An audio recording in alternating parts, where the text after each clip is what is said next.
Në nisjen e pikut të sezonit turistik, rritet dhe monitorimi dhe vëmendja e tatimeve për të patur tregun e turizmit në vëzhgim nga shmangja e detyrimeve. Së fundmi u publikuan dhe 45 paga referencë për profesionet në këtë sektor. Nëse bizneset deklarojnë paga nën kufirin e përcaktuar nga tatimet, do të jenë subjekti kontrolleve më të detajuara nga administrata.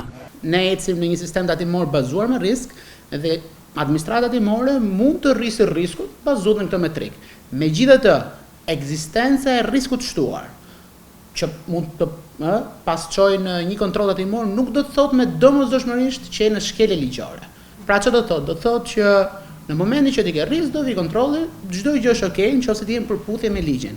Pra nuk ka karakter detyrues në këndvështrimin ligjor, por është thjesht rekomandues në mënyrë që të mos rritet risku tatimor. Ekspertët e fushës thonë se çdo referencë që vjen me detyrim nuk i shërben trekut dhe rendimentit të punës. Pagat indikative në turizëm janë njësoj si rritja e pagës minimale, e cila nuk bazohet në produktivitet. Padyshim do të thënë që i pagë më e lartë është pozitive për punonjësit, megjithatë duhet saktësojmë kush është burimi i kësaj rritje.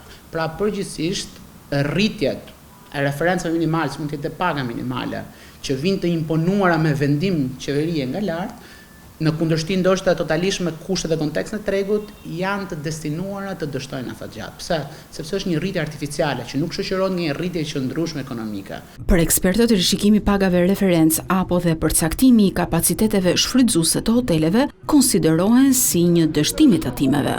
Mund të themi domethënë një keq administrim ose një dështim ndoshta si fjalë shumë e madhe, por që është një mini dështim, sepse në qoftë se dikush po fsheh dhe po bën evazion fiskal, kjo është vepër penale, duhet identifikuar, duhet ndëshkuar.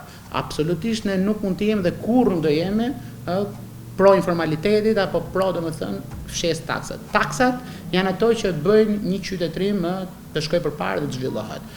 Megjithatë, kjo nuk do të thotë që vetëm se disa nuk po paguajnë, t'i fusim të gjithë në një thes dhe të ndëshkohen të gjithë bashkë. Të 45 profesionet e parashikuara nga tatimet nisin me një pagë minimale 67.000 lekë në muaj deri në 140.000 lekë në varësi të profesioneve.